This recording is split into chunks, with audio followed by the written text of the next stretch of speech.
So let's all listen to Terry. Thanks so much.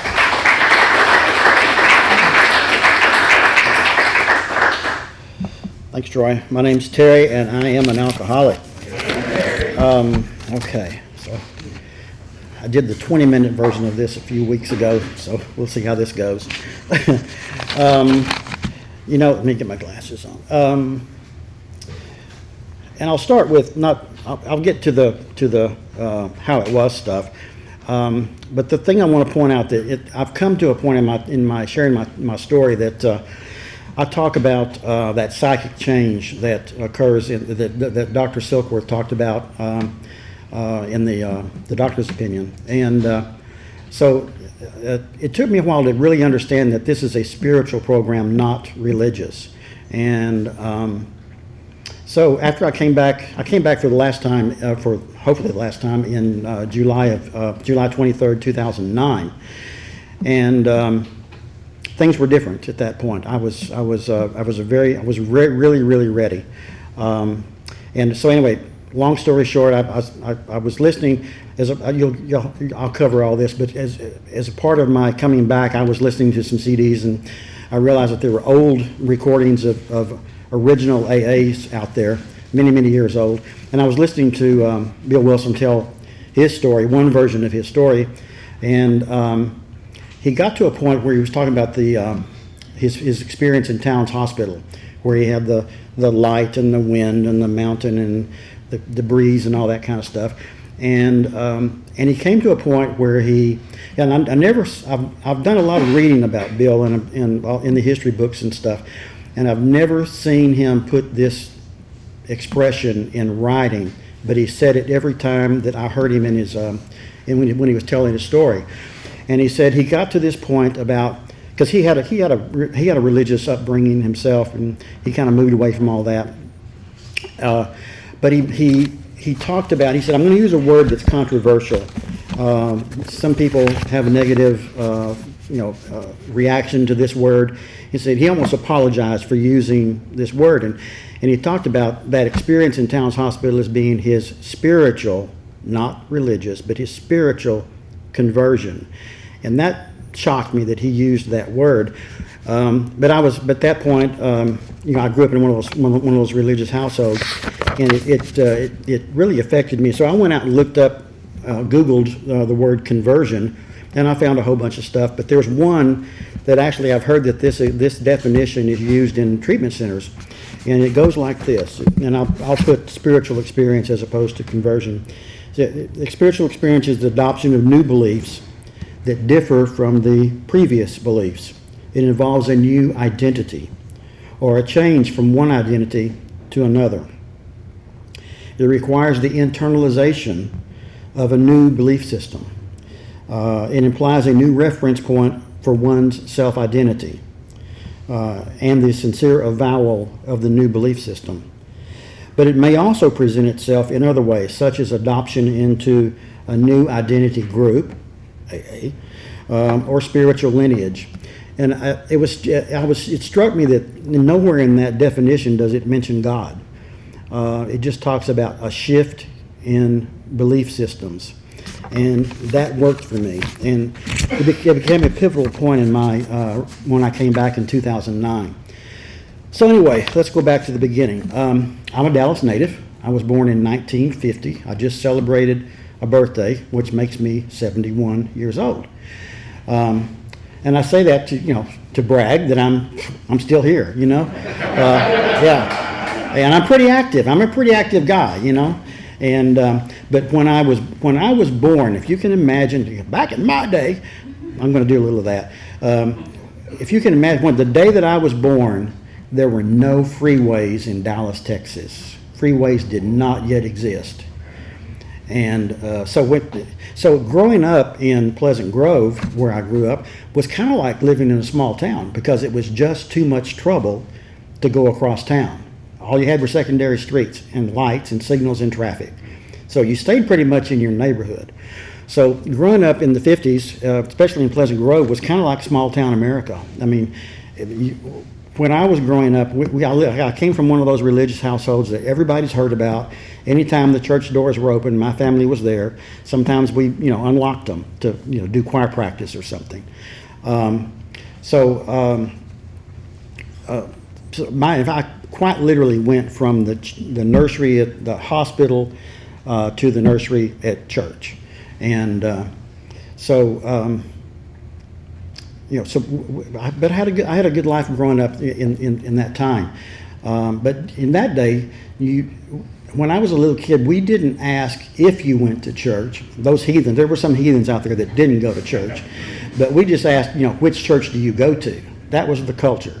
I mean, churches were, the church that I grew up in had 300-400 people in Sunday school, and it was a little church every Sunday. But that was the culture back then. I was born in 1950, and I was the second of a set of twins. I mean, I was the second twin of a set of twins. In fact, the technology was such back then that they didn't even know I was around. And so I had two older brothers, actually three older brothers. Jerry, my twin, is 20 minutes older than me. But I have a middle brother and then a really older brother by 14 years. And so the technology was that, that they just thought they wanted, my dad and mom didn't marry until my dad was like 38 years old. And so it was after the war, and everybody, baby boomers, they were having kids. And so they already had the two older boys, and they wanted a girl. And they kind of got what they were looking for. They just didn't know it yet. So anyway, Jerry and I were born, and we had a pretty good life. Almost the Leave It to Beaver, the Cleavers and Father Knows Best and all that kind of stuff. We wanted that to be the way it looked on the outside. It wasn't, as you can imagine, it wasn't always that way on the inside, but that's the way we wanted it to look. But in those days, black and white TV, and TVs went off at midnight. The national anthem, and then the screen went fuzzy and didn't work all night. But one of my fondest memories of that time of growing up is that we really had a bath night. We had Saturday night was bath night for the kids, and we would go get our baths, and especially in the winter, we'd go get our baths and get on our jammies. And Saturday night was Western night on TV. All night long was nothing but back-to-back Westerns. Gunsmoke and Paladin and Death Valley Days and all that stuff. And we would sit, get our bath and get on our jammies, and one twin would go with Dad and one twin would go with Mom, and we'd sit on, and I remember, I was kind of a precocious kid. I was always aware of what the adults were doing, and I realized at a very early age that I was a captive in my parents' house. My existence totally relied on them. But I remember very consciously feeling, at 6 years old, that I'm snuggling up to Mom or Dad, and it's warm and I'm safe and protected, and I really had that conscious feeling.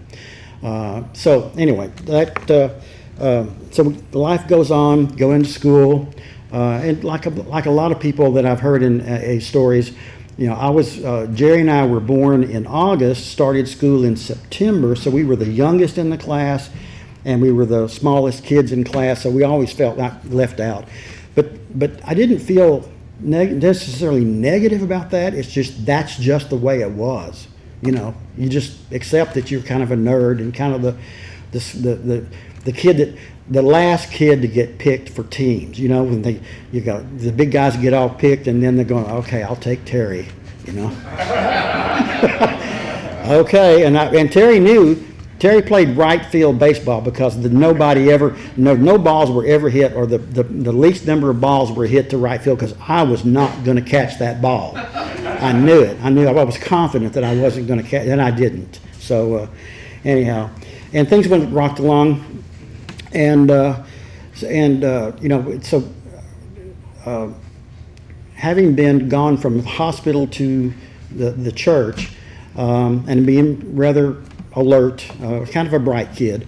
About about 6 years old or 7 years old, every church service we had that altar call and come down and do the thing and whatever, and so something had been tugging at my heart for several weeks, months, I don't know how long, but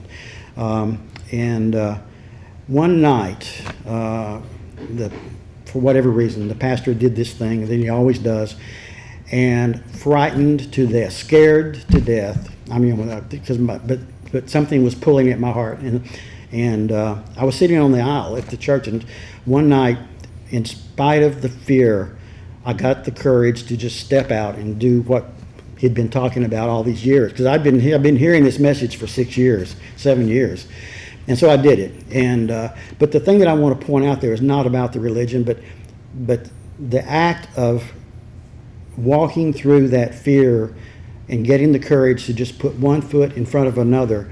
Something changed in me. That little boy, something changed in that little boy that night. And I remember very clearly the next Monday morning, I felt different. And so that psychic change, that's something about shifting in the belief systems. Anyhow, life goes on, and we were taught all the traditional stuff about prayer and church and God and all that stuff, but we had that.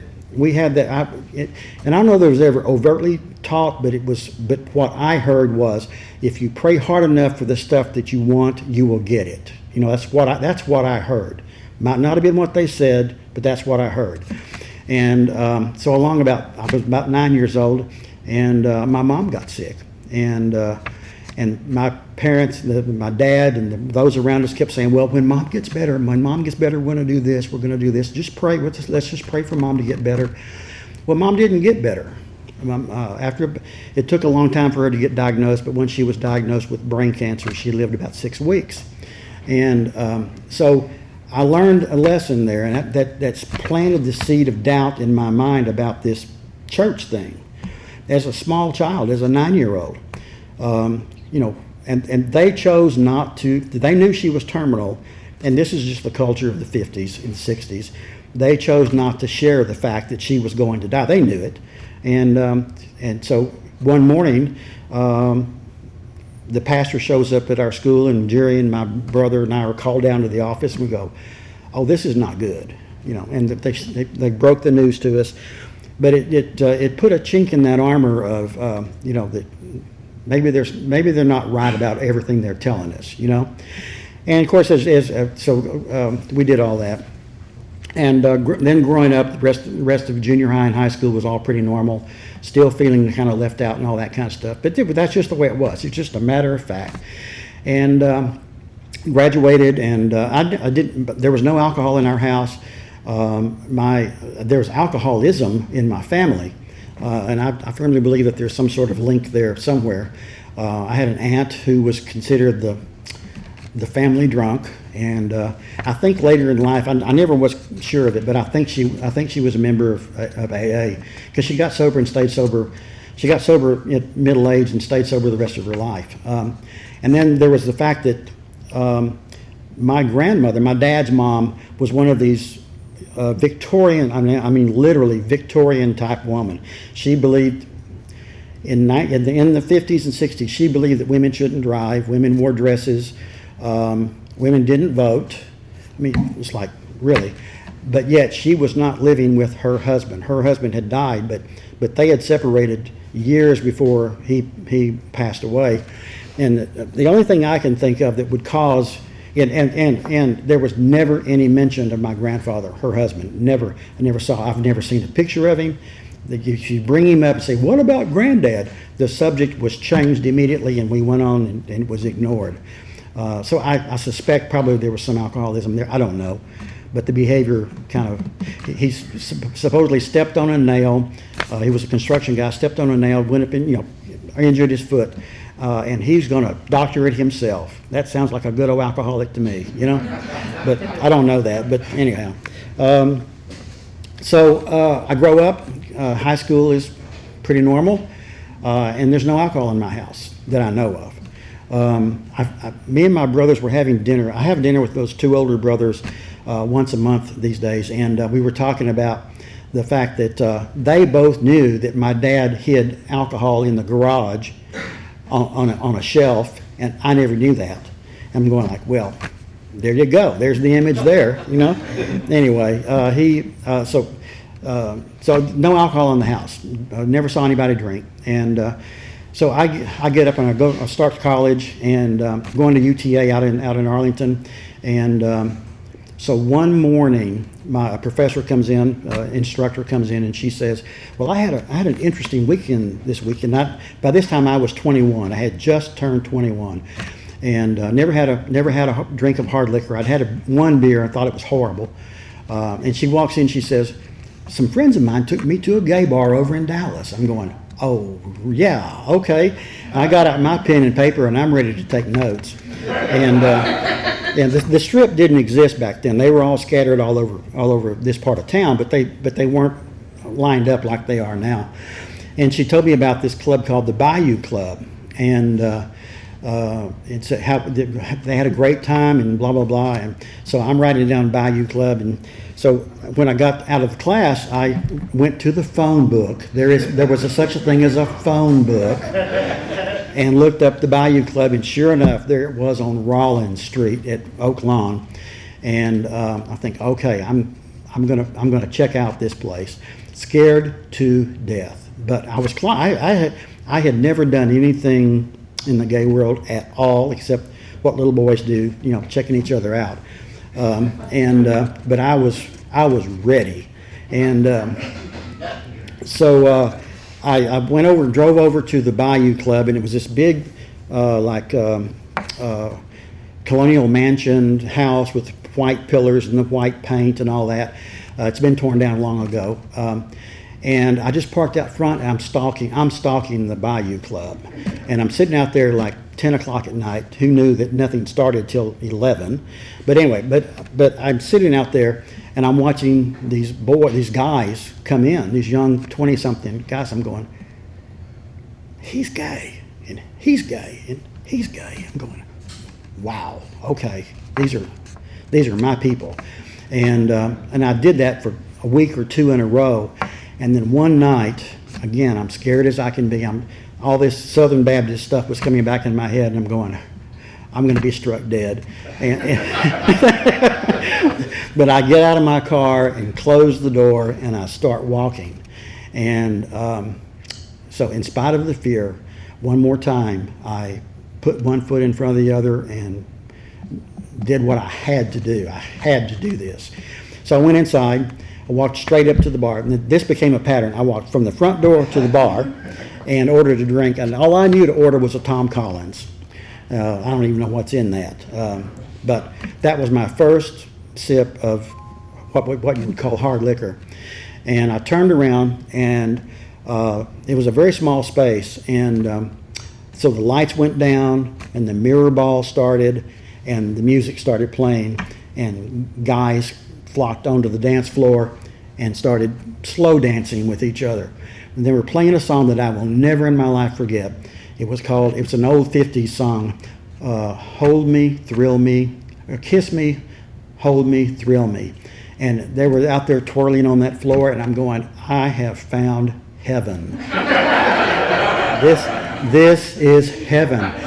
And something shifted in me. I mean, I walked into that bar a closeted, frightened man, 21-year-old guy.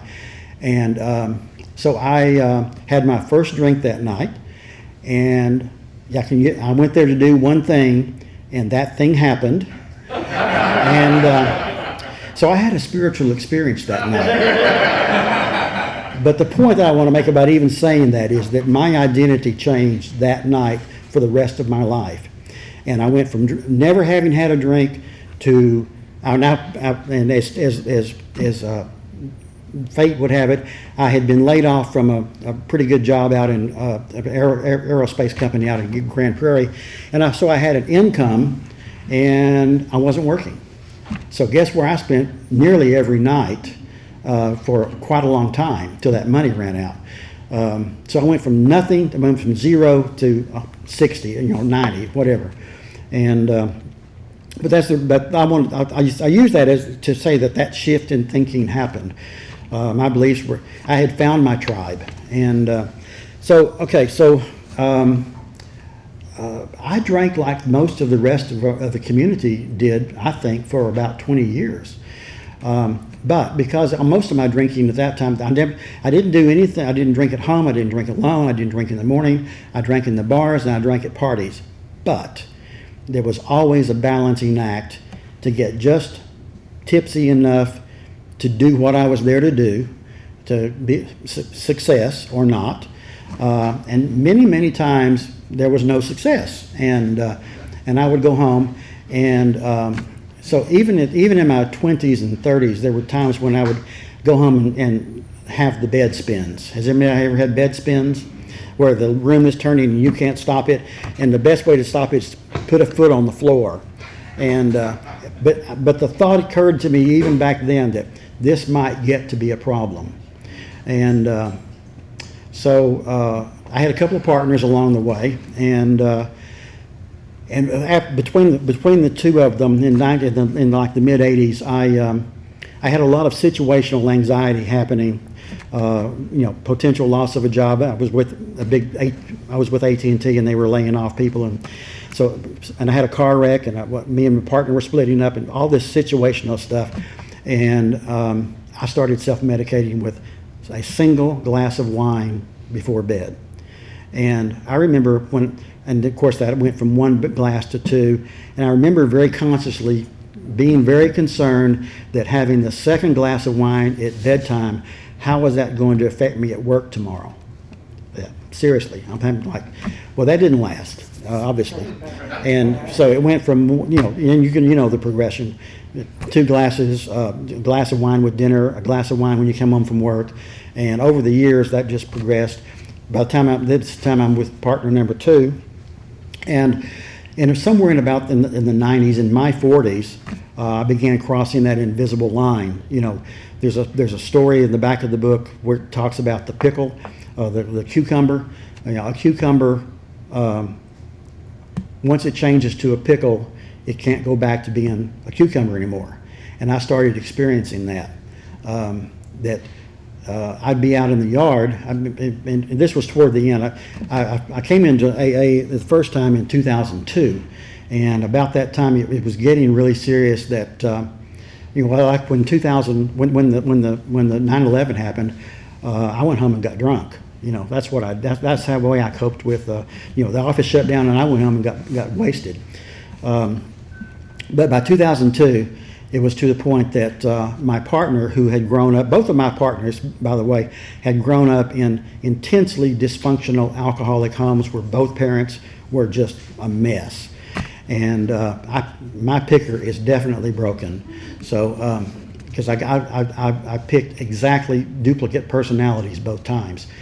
And so this partner he was not going to live with an alcoholic. And so he put his foot down, and I went to my first AA meeting in 2002, Aquarius group up north on Forest, and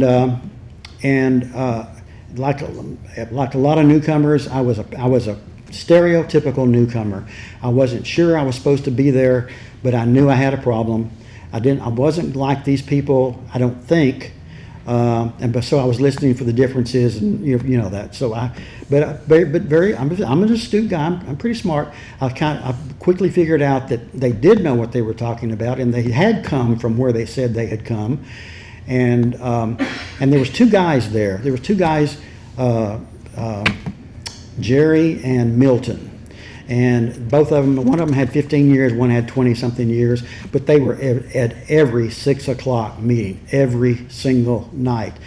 And I learned to listen to those 2 guys. Now, I didn't understand. It was like words flying over my head. I did not understand all that they were saying and the concepts that they were talking about that they believed with all of their heart, but Terry wasn't convinced yet. But I realized that if I stuck around long enough, that stuff started to make sense. But I was a smart kid in school. I'm an intellectual kind of person, and I wanted to parse out and piece out, and without even realizing it, I was parsing out what I was willing to do. And I thought, and in my little mind, I thought that coming to meetings, coming in at the top of the hour, and listening hard and hearing those aha moments and seeing the lights come on during that 1 hour was all I was ever going to need to stay sober. And I finally got a sponsor after 6 or 8 weeks, and I did the steps with him. But it was always kind of one of my other sponsors is here. It's like, I was so stereotypical. It's like, okay, if I got given an assignment, that's not till Wednesday. I'm not going to work on it till Tuesday night, and it showed. And so anyway, after about 2.5 years, driving to work one morning. The idea of just stopping by the convenience store to get one of those little 4-packs of wine, those little bottles like they have on the airline, they're tiny little bottles. What could that hurt? So I bought a 4-pack, and I had one of those. This was in the morning, so you know where that went. That went, and so by the time I got here in 2002, well, actually, by the time I got here in 2009, I back up. Before, when I came into AA, I'd never experienced a blackout in my life. I heard people talk about this thing called a blackout. I didn't know what that was. I didn't understand it because how can you be awake but you're not conscious? I don't get it. When I came back in 2009, I knew all about blackouts. All about blackouts. If I started drinking today, it's 7:35. I'd be in a blackout by 8, and I would have had I would have gone to the store and bought my first 3 bottles. I never would. It's silly to buy 1 bottle of wine. You got to buy 3 to start, and I'd be in a blackout within 20 minutes, and then that blackout. If I start on Saturday, I might come out of it on Tuesday. Tuesday, probably Wednesday. And I would be in a 24-hour round-the-clock blackout. And then I'd go into my kitchen on that morning, and that 3 bottles had turned into a whole countertop full of bottles, empty bottles. And I remember buying maybe the first 3. The rest of the time, I know my car went to the store, and I was probably driving it, but I don't remember any of that. So when I came back, and I had already been, I did go to treatment in there a couple of times, and at the first time, there was 1 required visit with the psychiatrist that was on staff there. So I had to have my visit with the psychiatrist, and he goes, "Hey, I see you've been in AA before." And I said, Yeah. He goes, "Are you doing those 5 things they talk about?" And I said, "Yeah." He goes, "What are they?" And I managed to spit out, he knew what was going on. I managed to spit out 5 things, and I think they were the right ones. Call your sponsor, pray in the morning, ask God to remove the obsession to drink. Call your sponsor, go to a meeting, connect with others, read literature, and then at the end of the day, say thanks. So I did that. So when I came back in 2009, first of all, what got me back in here was I'm sitting in a parking lot on Kroger on Cedar Springs at 7:05 in the morning with my first 3 bottles of wine. And I know what the next 7 days are going to look like. Miserable, pathetic, sitting alone in the dark in my condo, naked in my bathrobe, and a blackout. And then detoxing myself alone at home. Don't suggest that for anybody for 4 days. Just feeling, and anyway. So when I came back, I was that desperate, doomed person that Dr. Silkworth talked about in the doctor's opinion. When you go to treatment centers, oftentimes they do a presentation called Stick Man.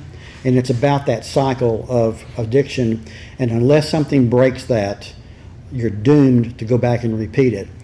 So anyway, that when sitting in that parking lot at Kroger, I had a decision. I mean, the book talks about the jumping off point. I was at that jumping off point, literally just like the book says it is. I was unemployed. I'd been laid off from a job. I'm sure my drinking didn't have anything to do with that. But because I had retired from another company, I had a little income. Everything I owned was paid for. I didn't owe anybody anything. And I sat there and I'm going, well, I could just go ahead and drink myself to death, or come back in to AA, because I never stopped coming to meetings. As soon as I would detox and feel human again, I was right back in meetings. So I was baffled as to why I'm going to meetings and I'm relapsing. And I relapsed for probably 5 or 6 years. Why is it that just going to meetings is not? So I finally realized I got to do more than just go to meetings. And so one thing that I had never done, I realized there that I'd been listening all those years that I was relapsing. I did listen. And I realized that all these people that talked about their morning routine and what they did, and they prayed and they meditated, they did their little steps, and I realized I was going to have to do all that stuff. And I became willing to do that stuff. So when I came back, I started doing the 5 things literally every day religiously, and I wasn't working, so I went to 2 or 3 meetings a day. And but what I found out, and this is what I tell people in treatment centers today, is that that honesty, open-mindedness, and willingness that's back in the spiritual experience appendix. The reading says it's essential and it's indispensable, and I found that to be true. And what I tell people in treatment centers today is that unless I have all 3 of those, those 3 things lead to the willingness to do the action that my alcoholic brain told me I already knew the result of doing. My keen alcoholic brain had lied to me. Larry, from those of you who know me know I have an alcoholic in me. His name is Larry. I'm Terry. I have a twin brother named Jerry, so my alcoholic is named Larry. So Larry will tell me that you don't need to do this stuff. I lost my train of thought. So I got willing to do all the 5 things, and I started staying sober, and so I became willing to do all of that stuff. So I started. First thing I did was to volunteer to be the coffee guy, and I realized too the thing I was getting to is that my concept of spirituality, I had to dump most of what I knew from growing up. That I always had the thought that if I just dragged along what I had been experiencing when I was growing up, that was going to be enough. I realized coming back in 2009 that had to change. I was 59 years old, and I had never developed for Terry my own concept of what this higher power thing that I'd been hearing about for 6-7 years. So I decided that I had to do that. And I was started the spiritual seeking, and that I had to connect with other people, because I knew the key people. I knew the Johns and the Patricks and but I didn't know the other people, and that I needed to connect with those people. That if I was going to stay breathing on this earth, I was going to have to learn to connect with these people that I knew that they were like bar friends. It's like you had your bar friends that you only knew at the bar, and I didn't know where they lived. I didn't know what they did. Superficial stuff. And I figured out I had to learn people. I had to connect with people. So I started learning people's names, and when they would share, I would look at them and I'd learn their name, and I'd listen to what they had to say. And I can tell you, on any given day, I can tell you 90% or 95% of the people that are in these rooms. But what I did is I learned their name, and I started calling them. When I'd see them, I'd say, "Hey, Brad. Hey, David. How's your day going? How's your week going?" And then they start chattering, little by little, inch by inch. All that connectedness started working. And I had one guy, Harry P, came over to me one night and he says, "I'd like to go to dinner with you." And I'm going, in my mind, what does he want? So a few days later, he said, yeah, let's go to dinner after the meeting. I'm going, okay. Well, I found out he wanted to go to dinner. And, but that was a very key moment for me. It meant he demonstrated something to me that I get today, that it was up to me to make the effort once again to put one foot in front of the other, in spite of the anxiety and the fear, and walk through that fear and ask someone to go to dinner with you, or go to a movie, all that kind of stuff. So anyway, so that was all pivotal, and so I came back, and one Sunday evening, Juana Walker was sitting over in a chair and over on Butler, and I heard her say, "Well, on the way to the meeting tonight, I was listening to Joe and Charlie tapes," and I'm going, "Who's Joe and Charlie?" And I walked up to her after me and says, "Oh, there's all these CDs out there. There's these sites that sell CDs. Joe and Charlie is this really cool guys that do this seminar, and they've got this stuff recorded, and you can just listen to it in your car." I'm going, "Wow, I think I'll do that. I think I'll buy some of that." And so I went home and I Googled Joe and Charlie, and all of a sudden, boop, boop, boop, boop, boop, boop, all these things popped up. And I'm going, wow, I did not know this stuff existed. And so I started buying that stuff. And I had a really long commute back then. I was living in here in Oak Lawn and driving to the other side of Arlington. So I had almost an hour commute each way. I started listening to those CDs, and for 6 years, 7 years, if I'm in my car alone, I'm listening to speaker CDs. And so if you're new, and they have a thing today called streaming. Does anybody know about streaming? I do that in my car today. But the point is, I listened. I was immersed in. I was taking AA meetings with me everywhere I went, and I was listening, and I remember thinking, I want to be like that guy someday, like Sandy Beach or Bob Darrell or Earl Hightower or Peter Marinelli. Those guys. I want to be like those guys. I want to understand this stuff like they do. And but along the way, I also got involved with listening to realizing that there's tons of stuff out there where Bill Wilson was recorded. The co-founder himself, in his own voice, telling the way he viewed AA and his story with AA. And I started listening to those. And my friend Kathleen's here. I got hooked on the history of AA.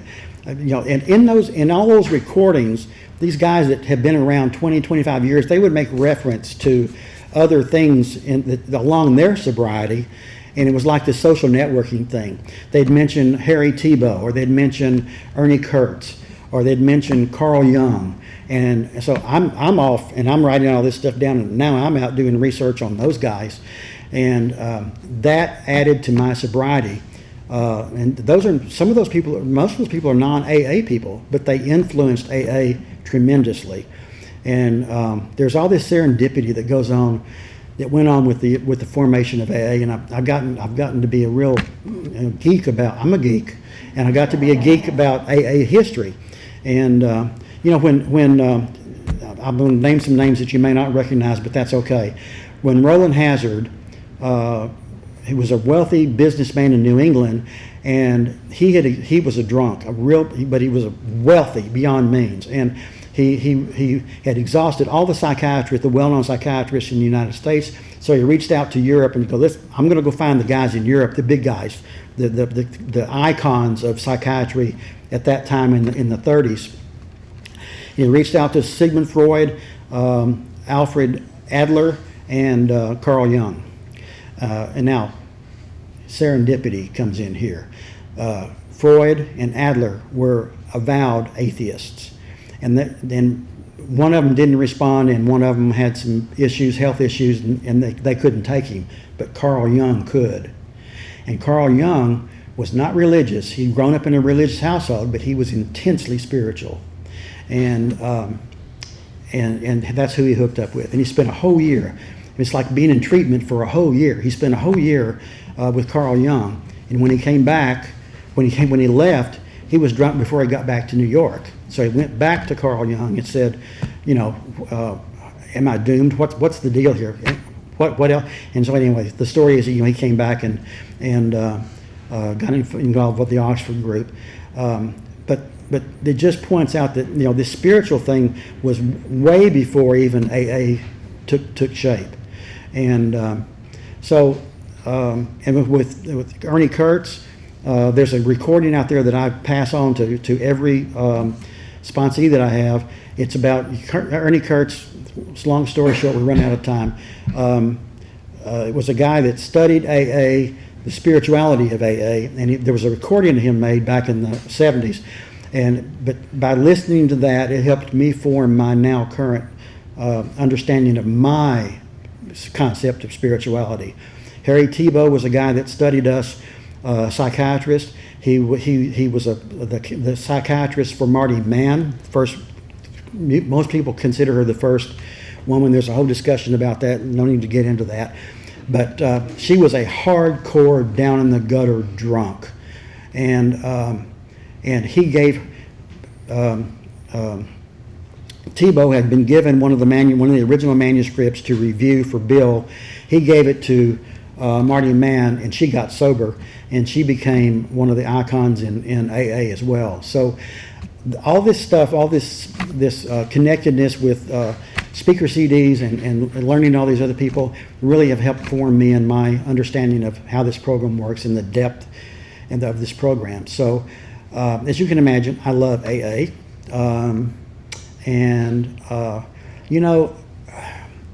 I realize now that I never understood why, when that compulsion came into my brain, that thought about that drink, that morning driving to work, that the idea came into my brain that it would be a great idea to buy that 4-pack. I had no resistance against that. Well, I thought it was a great idea. Let's do it. Let's just do it. And that thought doesn't come into my brain anymore. I've heard people say, and I'm kind of, I have a life that I never dreamed. I'm going, yeah, right. But I have a life today that I love. I'm an old man at 71, chronologically. I'm not old. I'm going to be around a long time, I think. Terry's plan is to be here another 30 years. We'll see how that goes. But if nothing changed about the kind of life that I have today for the next 30 years, I'm okay with that. I love my life today. And there's a phrase in our book that's often misquoted, and it says, I wouldn't trade. Most people say, but my worst day is better than my, whatever. What the book says, I wouldn't trade my worst day today for the best days that I had drinking, because I had some fantastic times drinking, but I wouldn't trade the worst ones today. So the life that I have today, I never feel the need to escape from. I don't want to check out. I don't want a moment of this to go to waste. And so that little 6-year-old boy is still alive in here. And because of my relationship with you and this program and my higher power, I feel safe and protected, just like that little 6-year-old boy. That's all I got.